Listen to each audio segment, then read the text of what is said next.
Panakis, and welcome to Between Two Ferns. My guest today is Fred of Darkest Hour, Fred Hour, if you will, or Fred Darkest. I don't know what you went by back in the day. What is this? What are we doing?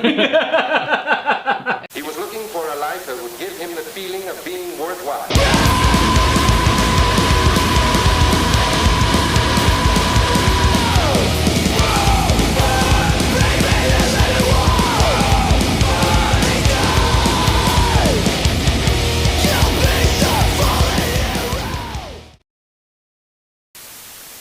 Alright, welcome to another episode of Two Dudes Chewing Gum. Is that what we're calling it? I don't know. In the background. That's okay.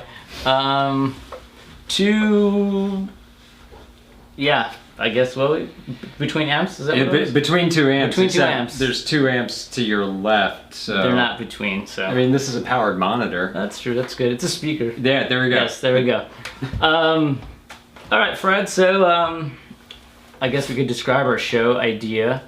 This is where we are going to be probably talking to each other, but also talking to other people who, kind of their journey through gear. What's some of the first gear that you guys played? You know, what's some of the first amps you got? What was a cool band that came through town where the amps, you're like, oh, I need that amp, and how it influence your playing, that kind of stuff. So it's kind of gonna be free for all, but yeah. So Fred, what was the first amp let's start with first guitar that you got. Oh, the first guitar I got was, well, the first one I actually bought was I couldn't make out the name on the headstock. It was $50 from a pawn shop in Myrtle Beach, South Carolina. I think it was called a Salnia. Salnia? Maybe. Oh, okay. I mean, it was like a Strat, a black Strat. Ooh. And the middle and the neck pickup worked. The bridge pickup was done. And it had 4 strings, and my parents didn't want to let me get a new pack of strings. So I could get the guitar, couldn't have all the strings. That's weird. I guess, I mean, if you were playing punk at the time, you didn't need all the strings. Yeah. Anyways, yeah. Who cares, right? But, I mean, I still could play a 4-string guitar, probably. Yeah. Go Max Cavalera on that. Yeah, I don't think I really need the other two. What about you? First guitar for me was a Harmony Strat with one of those steel tail pieces that go over the not the bridge, but you know the strings. Yeah. That my friend Jordan Baker, some of you guys might know,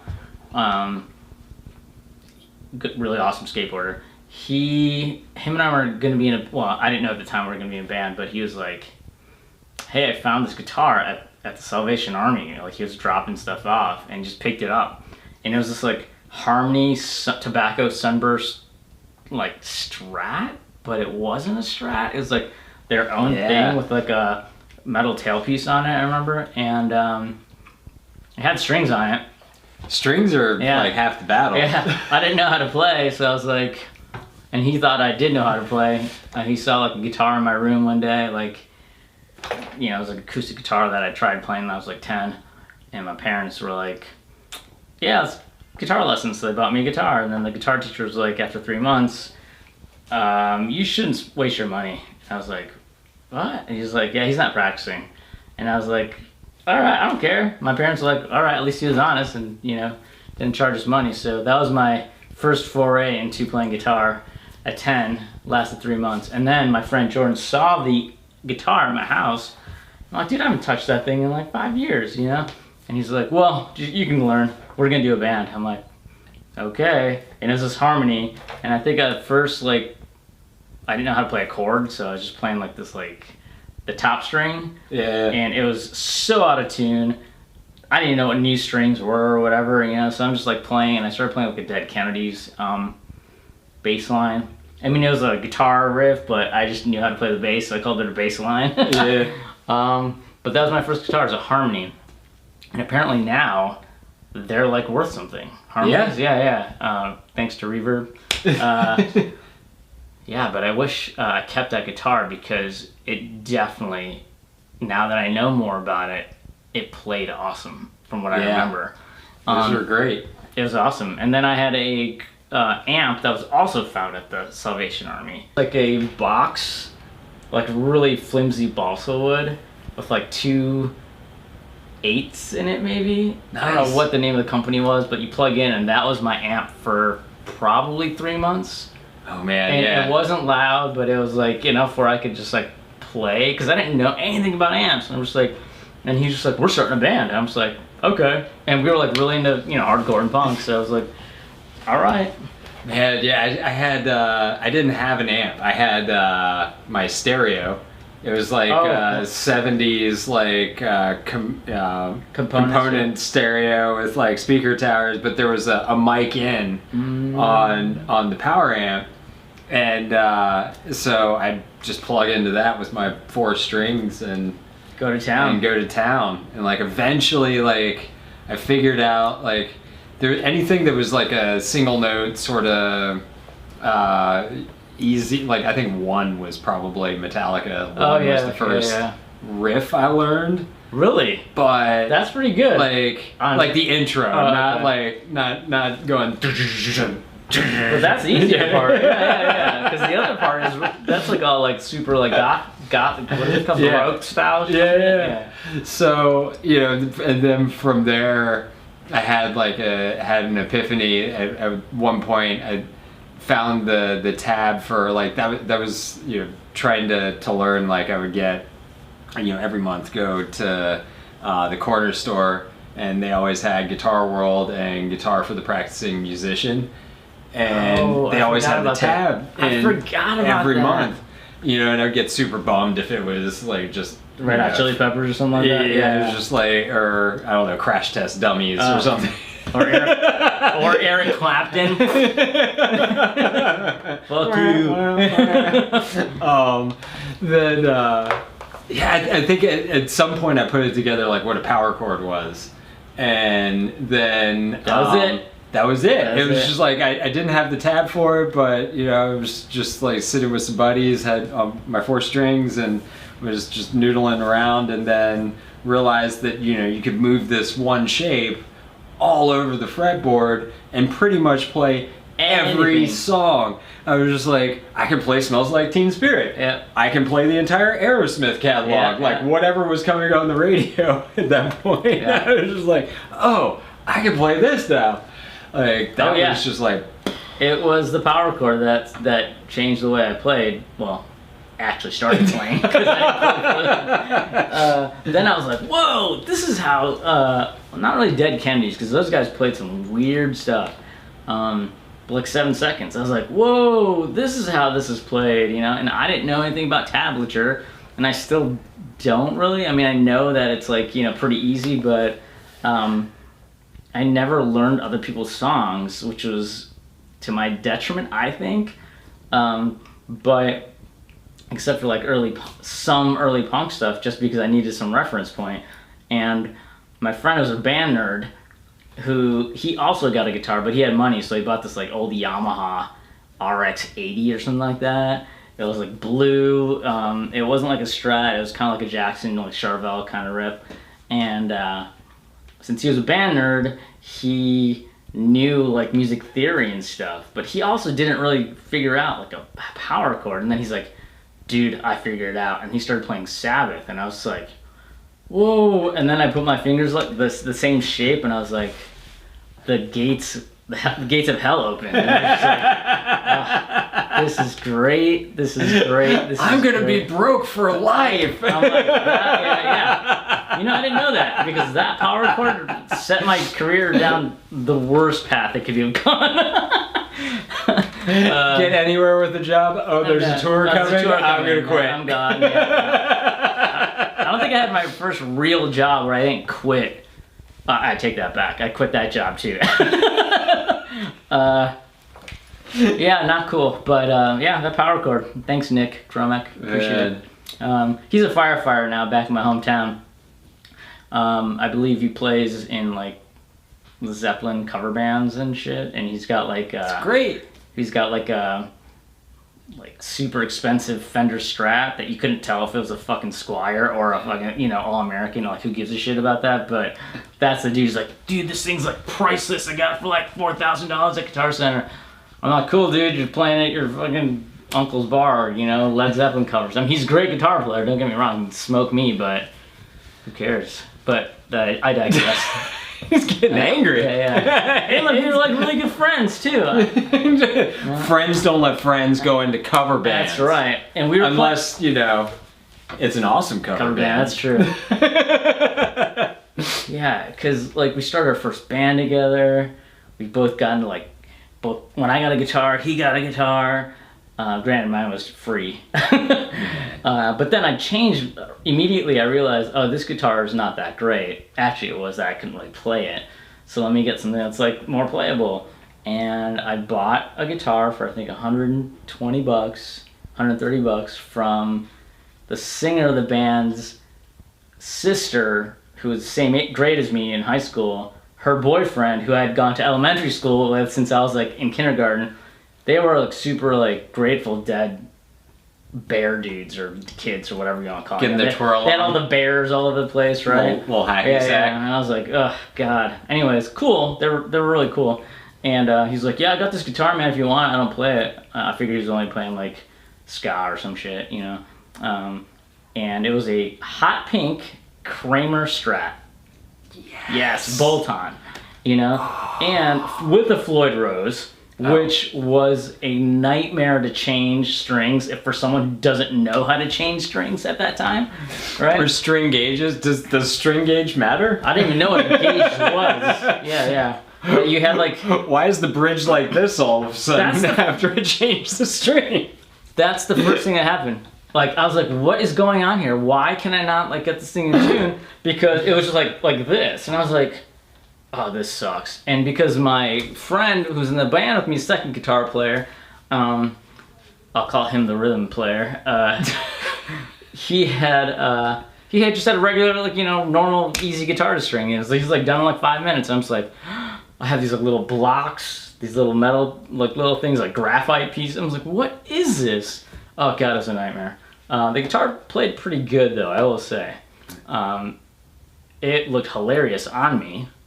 But most guitars do still, so.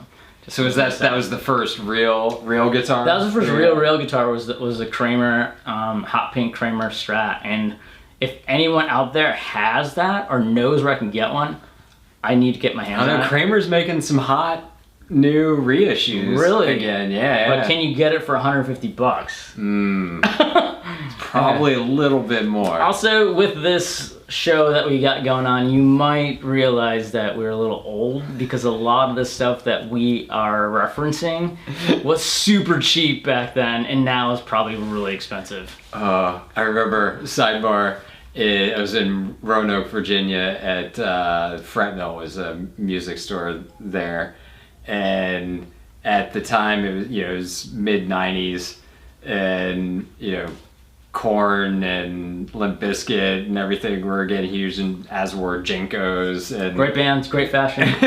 That look. And I was in there checking out an amp, and a kid walked in, like had the Jinkos and everything, and was just going down, and they had like 4 or 5 like old Kramers in there. And he was just like going down each one, like strumming a chord, then putting it back, pulling off the next one, strumming a chord, putting it back, and turns to us. He's like, you know what I love? My favorite guitar in the world? Kramer that stays in tune. And it was just like, I don't know what to do with this. You're like what? Guitars go out of tune? That's So, hot tip, find a Kramer that stays in tune. Yeah, hot tip, Kramer stays in tune. If Kramer is reissuing and you're watching this, I don't play any bands of significance, but you can say that there's a guy who talked about a hot pink Kramer from back in the day. We're talking about like, I don't want to give away the date exactly because then I'll definitely be dating myself, but it was a long time ago. He mentioned the bands that were popular at the time, so that should give you some sort of clue. And mine actually might precede that by a few years. But yeah, Kramer, if you're hearing this, hit me up. I need a hot pink Kramer Strat with the pointy headstock. Oh man. Yeah. Yeah, but my first real guitar after the Salnia was what I really wanted was Jackson Dave Mustaine signature model. Ooh, that's because you were into metal. So I was totally into metal. So you knew all the guitars and stuff. I didn't know anything. Yeah, and even though like I was saving up all my money for it, and you know at the time it was like getting all the catalogs from it was Musician's Friend, American Music Supply. I can't remember who else, and then there's like the Guitar World like buyer's guide that came out every year and had like weird, I didn't know that. Oh man, that was my Bible because that was there was no internet. Did you have a subscription to Guitar? Oh yeah. Oh yeah. So but I was dead set on the Mustaine, and I showed my parents. I was like, this is the guitar, and my dad was just like, you can't have that. I was like, why not? And he's like, only people that play guitars like that have tattoos and do drugs. He said, yeah. Spoiler alert. It was Dave Mustaine? It was a Dave Mustaine. Oh, and turned to Christianity too. Oh man. God, well, then, no more drugs, but Wow. So I ended up like the one that I don't know why it was acceptable to him. I ended up getting it was an awesome guitar. It was an Ibanez S540 LTD.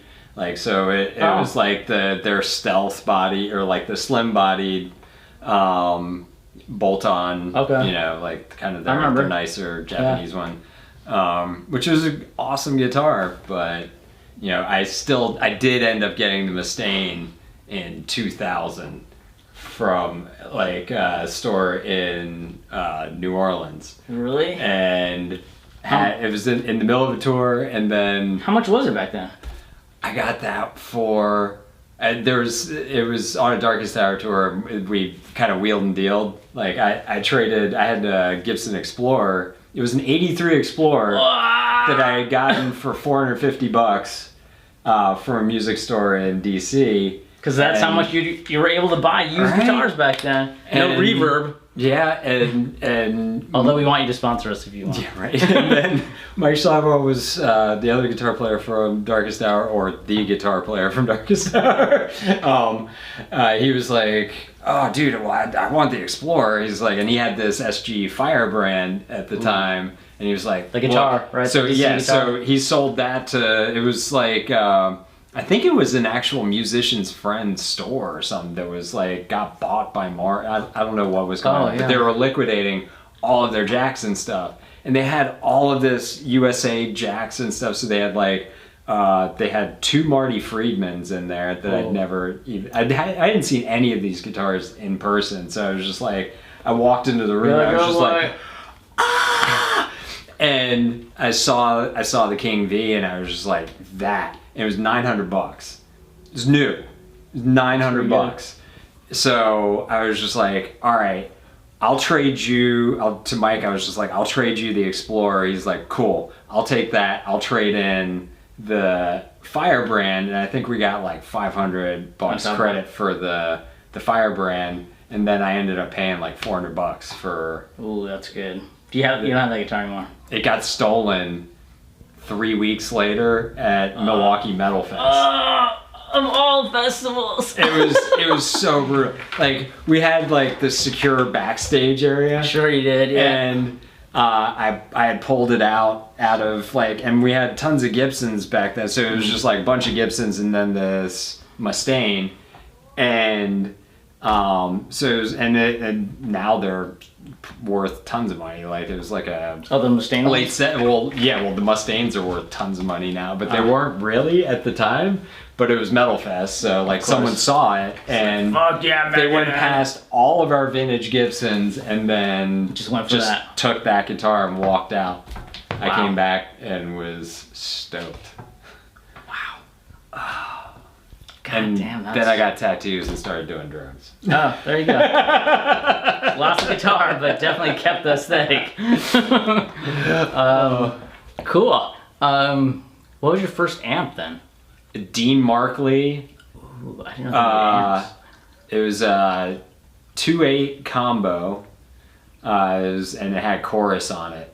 Like, nothing wrong with chorus. And I really wanted a Marshall, but again, my parents stepped in. They're like, "This sounds all distorted. Why would you want this? You can't. No. You want something that gets you a good clean sound. Like that's the epitome of an amp."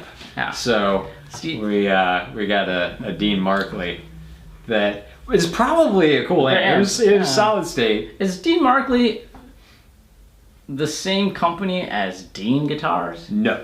Okay, good. I didn't know that. No. But I've seen someone play a Dean guitar, and that person who plays that Dean guitar is a ripper. And that person is Victor Carr. That's the person that's there was some dude named Dimebag Darrell that was... I did not know that, because I'm not a Pantera fan, but... pretty famously, he's the Dean ML. He is, or at least was. I saw there's a lawsuit starting today. I thought he was a is BC no Rich guy. No, he was Dean, then Washburn, then Dean. Washburn? Yeah. I was just going to say, who uses Washburns? I remember... Nuno Betancourt. Nuno. Such a pretty man, Nuno. Oh yeah, Nuno was definitely a Washburn guy. I remember seeing him in magazines. I was like, who's this dude who's kind of hot, but he's a man? And this was like when I was in high school, so I was like, I'm having some feelings yeah, right I'm having some feelings right now. Yeah. He's got this like nose ring. He kind of looks like a girl and like cool. And he shreds. Even though I have no idea what bands he's played in. Oh wait, he was in Damn Yankees, right? No. That tells you my knowledge of Extreme, man. More than words. That's him? Yeah. Did you know that? Get the funk out. Who's Get the Funk Out? That's Extreme. Looks like I'm going down an extreme rabbit hole today. More Than Words is Nuno. Yeah.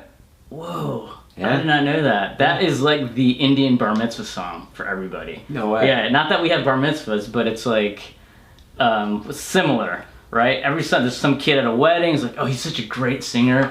You know, watch him. My mom and parents would be like, watch him. I'm like, okay. And I'll watch him, and it's like, this dude he's an amazing vocalist. I'm like, okay. And then it's More Than Words. And yeah, the dude can sing, but why are you singing this one song? You know, it's like, I guess people just connected with Extreme. I mean, that's the video with them on the stool, right? Yeah. And like nothing else? Yeah. I mean, they're wearing clothes. I'm not talking about my fantasy. I'm just I was addressing them with my eyes. God, man, I didn't know that. Yeah. I did not know that. I thought he was just like some, like a guitar for hire guy. Oh no. Okay, but then he played in some other bands, right? Obviously, but. Yeah, I mean, Extreme's been. Then they're still a band. Oh yeah. Oh Jesus. Yeah. I mean, God, Gary Sharon was in Van Halen. Yeah, he was post Hagar on Van Halen 3. Yeah. This is something that I did not know, and I'm a Van Halen fan. Man. Yeah. Not a Hagar Halen fan. I love it all. I know. Everyone says, you know. I know. I can't drive 55. I can't drive 65. Like the remake, because Sammy did remake that song later because on when the speed limit changed. Good for you. Good for him. Yeah. Good for him. Sammy, you gotta stay current. Yeah. Yeah. Sammy, stay current. Yes. Cabo Wabo. Shaka. So what was your first amp was? Well, I had the first amp. I had that. The cardboard amp. The cardboard amp. Yeah, it was like plasterboard or something. Then the same pothead hippie, Jimmy Danowski, if you're out there, thanks, bud. He let me use his Marshall mini stack, bright red, Toltecs, by the way. Do you remember this? It was one 12-inch, it was a slant 12-inch on top. 12. Was it 12 or was it 10? I don't know, probably 10 then. Yeah. It was a 10 and 10 slant, and then I had a little head on top of it. It looked like I had a full stack, and I'm playing, and I was like, oh, this thing is pretty fucking awesome. Like, I felt great. And then my bandmate, the other guitar player, the Clapton cover band guy now, What amp did he have? He had something and brought it in, and all of a sudden it's just like, I don't have any money to get a louder amp, because it wasn't loud at all. I forgot what he got, but he got something that was like blaringly loud, and I don't remember what it was, but oh man, I wish I did.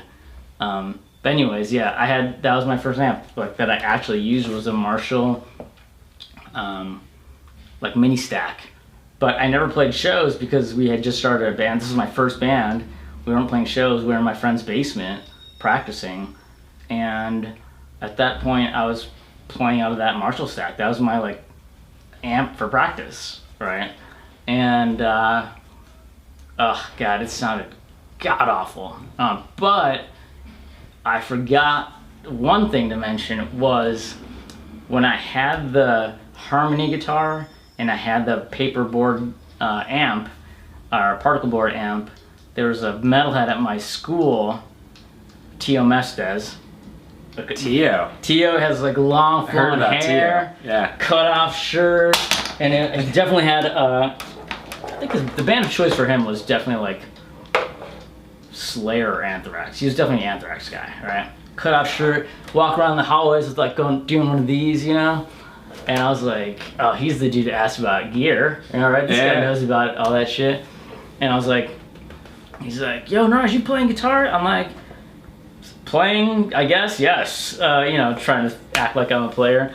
And I was like, yeah, I'm trying to get like this, like, you know, we're just talking. And he's like, what kind of distortion pedal are you playing out of? I'm like, I didn't know what a distortion pedal was. I was like, I don't really have anything. Like, what is that? You know, and he's like, wait, you don't have a pedal? I'm like, no, what is it? And he's like, well, I just got this new one, but I have one that if you want, you can buy it from me for $40. I'm like, cool.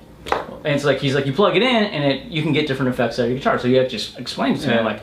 I'm like, oh yeah, cool. And then I was telling my friends, I was like, yeah, I think I get this distortion pedal. Everyone's like, distortion pedal, whoa, right? So, and that pedal that I bought from Tio Mestez was a Boss original HM2 pedal. Oh man! And I wish I had it because I did not know later that would become the most coveted pedal, you know, like the next 10 years. I mean, right, the past 10 years, that even more than that, right? Resurgence, like like that was it. So I had an original Boss HM2 that I got for $40, and that was my pedal for years that I played with when I was playing in like really bad hardcore bands. Right? How did you set it? I don't remember. Did you dime everything, or were you trying to be more nuanced with it? No, I was trying to just like get as much as crazy as I could, you know. But like, it got a little too crazy, and at that point, like, I think we really wanted to sound like Chain of Strength, like not metal. You know, we were like, oh, we got to sound like Chain of Strength, and so it's like I had to have that like, but then go back into like straight, you know. Right. I got drummer. And not And I didn't know anything about noise gates at the time. So it's like, yeah, I had no idea about a noise. What's going on? What sounds it? Oh. I thought the popo was in the hood. But yeah, it was like the that distortion pedal and knowing how to play a power chord is what brought it together. And Tio Mestez is still friends with me on Facebook. That's awesome. And he lives in my hometown, and he's a DJ, I believe. He got really into like DJing, of course, like everyone else does. But still seems like a great guy. And I thanked him like probably 5 years ago. I'm like, yo, dude, do you remember that HM2 pedal? He's like, I have no idea what you're talking about. You know, because we never kept in touch, you know, just like social media. I'm like, that pedal, man, I'm telling you. And he's like, really? He was stoked to hear it. But that HM2 was a killer pedal, and I wish I still had it. Yeah. Out of all that early gear, I don't have anything left. Like, not even my parents' house. I thought, like, my parents, every time I go to my parents' house, I'm like, I might have some of those cables left. Like, I remember with the Salvation Army, of course, I played hundreds of cables, and I've lost hundreds of cables, right? But for some reason, this cable that I found Salvation Army is still at my parents' house. And it's about this long. It's like the jankiest Radio Shack cable, you know? It's like got no cloth, no nothing, no rubber. It's just like something that you like stick in the back of your TV, you know? That's hilarious. I think I have one cable from the early 90s that is like somehow survived. and it still works. It's actually I came across it the other day. I couldn't believe it. Yeah, it's like when I go to my parents' house, it's usually a graveyard of old pedals. However, I do have the box that the HM2 came in. Yeah, I don't have the pedal, but I have the box. Oh man, I've got a Japanese HM2 sitting around here somewhere. And I didn't Could go in the box. I didn't sell the HM2. I lost it. Oh no, man. Yeah, I didn't have anything anywhere near as cool for my first pedal. I wanted all the effects, and at the time, it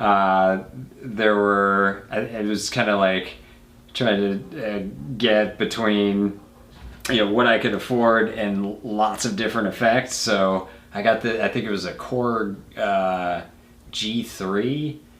You could access 3 different presets on it. Was it like silver? No, it was like a black or oh, it was black. actually like a effects board. Yeah. Okay. And it had like I had some modulation effects on it. I It think I might have remember had what a it looks like. delay. It had a terrible distortion on it, but it was better than my amp, which had zero distortion. Because quality tone is pristine, clean. Well, let me tell you, that HM2 when pedal. you're trying to play metal. Oh yeah, that HM2 pedal was definitely worth more than my guitar and the amp that I was playing out of, and it made everything sound pretty good. They're great. Because I was able to like give it that grit that I needed. So I had the power chord down, I had the pink guitar, actually I didn't have pink guitar yet, I still had the harmony, and then I had the shitty amp, but it worked, and I wrote definitely the first demo of the band I did on that gear, for sure. I wrote it on that gear, and I might have even played, no, I didn't play a first show with that, but that was the first gear that I started writing songs on. And when I say writing songs, I mean writing songs. They were fucking awful. But I'm not going to be, I was, 15, 16? And it's like, I just wanted to be in a band. Like, I didn't even want to be in a band. I didn't even know. Like, my friend was like, hey, you play guitar, don't you? I'm like, not really. He's like, well, we're going to do a band. You're going to play guitar. I'm like, okay. So what was your first show? Ooh, like my first show. Playing. Oh, god damn, what was my first show playing? Was it Battle of Bands? Was it? No, first show was like a hardcore show. Really? Yeah, Nice. yeah. But it was like mostly local bands, I think. At that point, I think this was like... What year? I want to say 93. Okay. Yeah, 92 or 93. I was still in high school. And I think it was at someone's house. There's like a house show with other bands. And I remember our drummer was a little older than me. He's still in hardcore bands, Chad, rapper, this goes out to you. He was kind of like the ringleader, the team captain, if you will. Because he already was playing in bands. He'd already played in, a band in our suburb, in the local Chicago suburbs called Time Out. And they were like a youth crew hardcore band. They're like, whoa, these guys are like actually good, And I was like, they had a demo and stuff. And when he asked me to play in a band with him, I was like, whoa, I'm playing with like a real musician, like a real drummer. And so we started playing. And then he got us our first show. I guarantee you, if I texted him right now, he would know exactly what show, where it was, what gear, what bands. Yeah, because he's that guy, right? Nice. But I remember, the first show also, I did not play guitar. What did you play? Bass. And I didn't even know how to play bass. No one does. Yeah, no one does. Because we didn't know, we had a show, we didn't have a bass player yet, and I was like, shit, looks like the Eric Clapton guitar player was not going to play guitar. I'm not going to play bass. That's beneath him, because he was already learning he had his little composition book out, started learning how to do all this like twiddly-dee, twiddly-dum stuff, from like Led Zeppelin's Stairway to Heaven and stuff. And I was like, man, I don't know what you're learning. We just listen to fucking Seasons of the Abyss, what are you playing that nonsense for, Yeah. And then like, So I ended up playing guitar. So I went out and got a bass, and I got a harmony bass because it was $80, and it actually sounded pretty cool. But it was my first hardcore show that I was playing in a band. I didn't play. I just jumped around, and hit the E a couple times, because that's what you did. And then I'd practice on guitar, but I'd end up playing bass because all the bass parts were the guitar parts. Who knew that a bass player would actually play a different part than the guitar? No, impossible. Yeah, impossible. and at that time, I think the stuff that we were heavily listening to, but we sounded nothing like. I remember 4 records were on constant rotation. Seasons in the Abyss, Quicksand Slip had just come out. Okay. And 7-inch, right? The Quicksand 7-inch. The EP was... Sick of It All, Just Looked Around. And 1, 2, 3, 4. Oh, that's 3, right? Those are like the main records at the time. Quicksand, Sick of It All, Seasons in the Abyss, and there's a couple others that were splat. A Reason to Believe. Do you remember that band? No. They were like John Bunch from Sensefield, his first band. Oh, okay. That band, randomly, we were so into that record. It was like fast melodic hardcore.